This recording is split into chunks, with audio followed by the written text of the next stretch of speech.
Hi, welcome back to my channel. This is our week 5 of Essential Skills for Physio Leaders. Today we are going to talk about conflict resolution skills. But before we dive into conflict resolution, let's look at the statistics first, and it is going to shock you. Did you know that 30 to 50% of healthcare professionals experience conflict at work daily? And unresolved conflicts can lead to burnout, increase in medical errors, and even staff turnover. That means staff leave because of conflicts at work. Now, here's the good news. Effective conflict resolution strategies can improve staff morale, enhance teamwork, and enhance patient safety. So, how can you apply conflict resolution skills at work?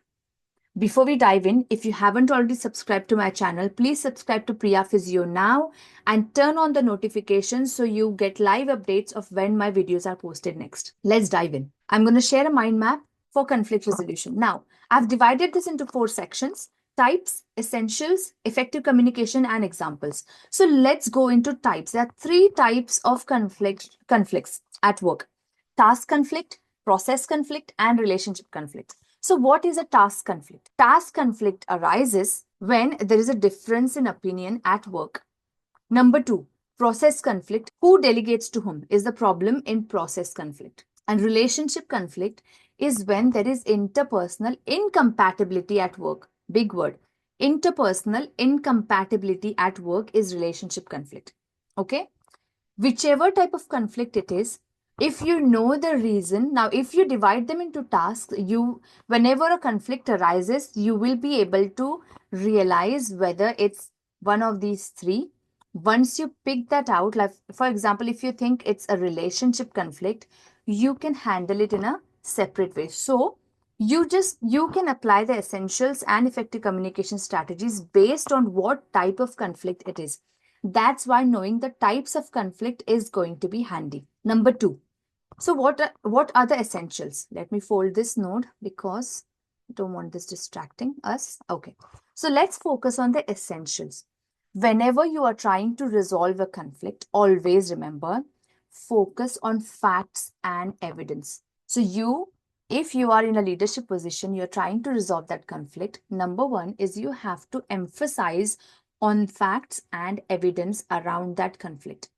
No opinions, no judgments. Number 2, experience and observation. You have to experience and observe the team or those 2 people who are in conflict from a distance. See what's going on. Look at their working environment. Look at their dynamics when they're together. Look at the team dynamics and team morale when the people involved in conflict are together. Then, number 3, focus on emotions and feelings. It could be that when a conflict arises, if it's between 2 people, one of them might be showing emotions, low feelings. The other one would be the exact opposite of that. That doesn't mean the one who is exact opposite is guilty. Okay, it's just the way people handle their emotions. But as a leader, you've got to take care of both the emotions, both the low emotions and the high emotions. High as in the aggressive and the one who talks most, and low as in the one who is feeling disengaged from work and is affecting their work life balance. Okay, both emotions and feelings are important for you as a leader. You cannot favor one or the other. Okay. Number 4 is perceptions and opinions. Don't go on opinions of what people say. You can always talk with other team members, but then do not go on what they are saying. If somebody says anything around the conflict, you have to ask what is the fact, what is the evidence around that.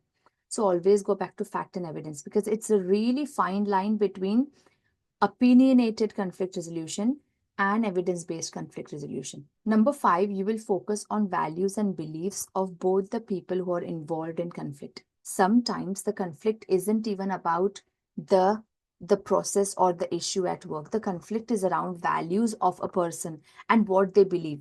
And values and beliefs are something that we pick up as we are growing up. It shapes who we are, right? So that's why values and beliefs is a way that person behaves in a certain way. It's just the way they are and that's what they believe. And it's really difficult and delicate to handle values and beliefs, especially if they're different from yours.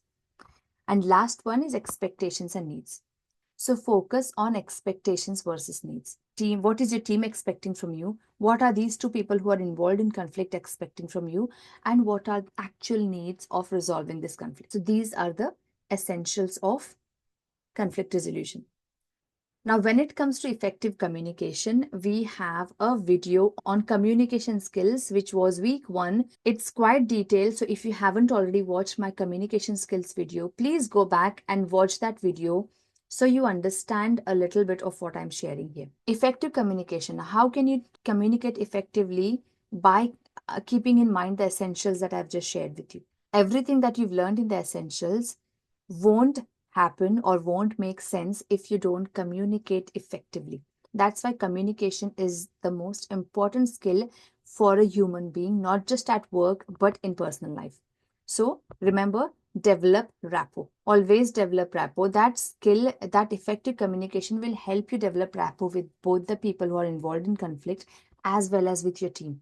If it's a conflict between two teams, build trust. When you're building trust, sometimes, now I'm not saying that you do that all the time, but this is what I do at work. Sometimes I take the burn of it, and that automatically gives the trust and builds trust from your team members because they know that it wasn't your fault, and that builds trust. I'm not saying that you do this all the time, but you have to judge the consequences. You're not going to take a blame of something that's going to be quite big and impact your career and professional registration. So understand what builds trust means. And last is leaps model. We have learned about leaps model in our problem solving skills video last week, which is problem solving skills part 2. So what is leaps model? Leaps model is basically, it's an acronym. So listen, empathize, ask, paraphrase, and summarize. So you do all these things when it comes to leaps model. Okay. So you listen actively, you empathize with the situation, you ask questions when you're listening to a conflict, when you're listening to people who are involved in conflict. What they are saying could be different, and what you have heard is different, and you may not have got all the information. So asking is as important. Paraphrasing. Paraphrasing just ensures that you've understood the situation completely. If you don't paraphrase, you extract information out of that based on your values and beliefs and opinions and judgments. So always paraphrasing helps. And S is summarize. Summarizing in the end of what we discussed, why we were here, what we discussed, what were the problems, how are we going to resolve it, and what is the timeline, who's going to do what. And the way, if you summarize with this framework, you will not miss a point, and ask them after summarizing, have I missed anything? And they will fill in the gaps if they think you've missed some crucial information. That is leaps model, and this is what effective communication can do. So with effective communication, you're developing a rapport, you're building trust, and you're using the leaps model to make sure you understand the whole situation.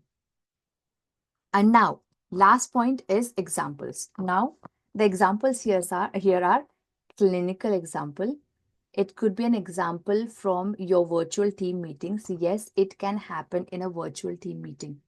So when you're on Microsoft Teams meeting at work, conflicts could arise, but as a chair, you have to understand when a conflict is arising. And if it is, you have to step in and politely request that we park this topic here and we will take this offline. You can say that as the chair of the meeting because it's your meeting. Okay. And if that conflict is going to digress the main agenda, then you have to stop them. And number 3 is conflict with stakeholders. So conflict with who are stakeholders? Stakeholders are people who are interested or are affected by your work, okay, or your service. So for example, if we take a community rehabilitation team, or let's take an example of a leadership scenario. So let's take an example of contract management. So your stakeholders there will be your provider, your commissioners who commission the service, your clinicians who prescribe the service or who deliver the service, and your patients and families. They are your stakeholders. The interest of stakeholders is different, but those are stakeholders. This time, I'm not going to give you examples of clinical, virtual, and stakeholders. You have to comment below my video for the scenarios at work that you have experienced. Please ensure patient confidentiality and do not give out organizational details or people's name.